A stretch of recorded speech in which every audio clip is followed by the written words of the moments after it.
Сәлеметсіздер ме оқушылар? Бүгінгі сабағымыз операциялық жүйелер. Алдымен ойланайық, программа деген не? Сендерге операциялық жүйе ұғымы таныс па? Бүгінгі сабақта үйренетініміз операциялық жүйелердің негізгі функциялары, операциялық жүйе интерфейсі. Программа деген не? Программа компьютер деректерді өңдеу процесі барысында орындайтын командалар тізбегі. Программалық жасақтама компьютердің ұзақ мерзімді жадының барлық құрылғыларында сақталатын программалар жиынтығы. Программалық жасақтаманың үш түрі бар: жүйелік программалық жасақтама, қолданбалы программалық жасақтама, программалау жүйелері. Операциялық жүйе деген не? Компьютердің барлық құрылғыларын басқару үшін арнайы программалар қолданылады. Олардың ішінде операциялық жүйе ерекше орын алады.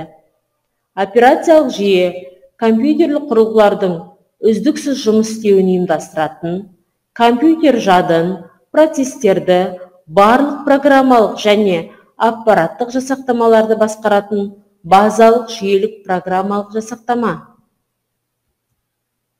Компьютердің операциялық жүйесі мынадай міндеттерді атқарады: компьютер құрылғыларының, жадтың, процессордың, сыртқы құрылғыларының жұмысын басқарады, қолданбалы программалардың жұмысын қамтамасыз етеді, компьютер мен адам арасында байланыс орнатады.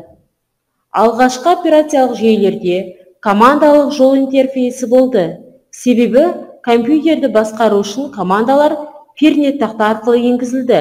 Ал қазіргі операциялық жүйелерде қолданушыға ыңғайлы графикалық интерфейс қарастырылған. Дербес компьютерлер үшін кең тараған операциялық жүйелер. Операциялық жүйелер бір міндетті және көп міндетті болып бөлінеді. Бір міндетті операциялық жүйе бір мезгілде бір ғана тапсырманы орындай алатын операциялық жүйе. Оған MS-DOS операциялық жүйесін жатқызуға болады. Көп міндетті операциялық жүйе бір мезгілде бірнеше тапсырманы орындауға мүмкіндік береді. Мысалы, Windows операциялық жүйесінде компьютерде мәтін тере отырып әуен тыңдауға және дәл осы сәтте басқа құжатты баспаға жіберуге болады. Windows 10 операциялық жүйесінде қандай объектілермен жұмыс істеуге болады? Windows 10 операциялық жүйесі жұмыс үстелінде файлдар, бумалар мен қосымшалар және тағы басқа белгішелер орналасқан.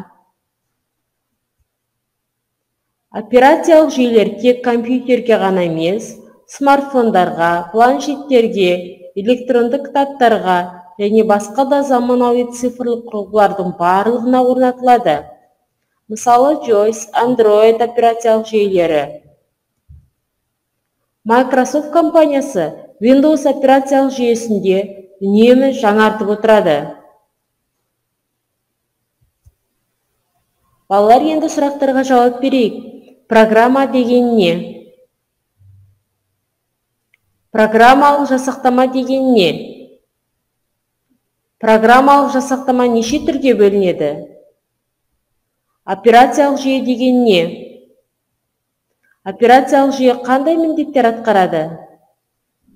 Windows 10 операциялық жүйесі қандай объектілер бар? Себебін анықтайық. Компьютердің операциялық жүйесіз жұмыс жасай алмауының себебі неде? Неліктен алғашқы операциялық жүйелердің интерфейсі командалық деп аталған? Не себепті Windows операциялық жүйесінде бір мезгілде бірнеше тапсырманы орындауға болады? Ендігі тапсырма компьютерде орындаймыз. Жұмыс үстелінің фонын ауыстырыңдар. Менің компьютерім объектісіне тінтуірдің оң жағын басып, жанама мәзірден Windows операциялық жүйесінің аты мен қолданушы атын анықтаңдар. Жұмыс үстеліне бума құрыңдар. Буманы 6-шы сынып деп атаңдар. Мәтінді құжатқа қолданып отырған компьютер мен операциялық жүйенің атын жазыңдар. Операциялық жүйелер туралы не білесіңдер? 4-5 сөйлеммен өз ойларыңды жазыңдар. Талдап салыстырайық. Операциялық жүйелерді салыстырыңдар. Жұпта талдаңдар. Олардың қандай айырмашылықтары бар? Келесі дәптерге орындаймыз. Ребусты шешіңдер. Табылған сөздер. Синквин әдісімен 5 жолды өлең құрастырыңдар. Үй тапсырмасы. Диас пен Мейіржанның компьютерлерінде әртүрлі операциялық жүйелер орнатылған. Диас мәтіндік редакторда шағын мәтін жазып, оны сыныптасы Мейіржанға жіберді. Бірақ Мейіржанның компьютерінде ол құжат ашылмады. Неліктен?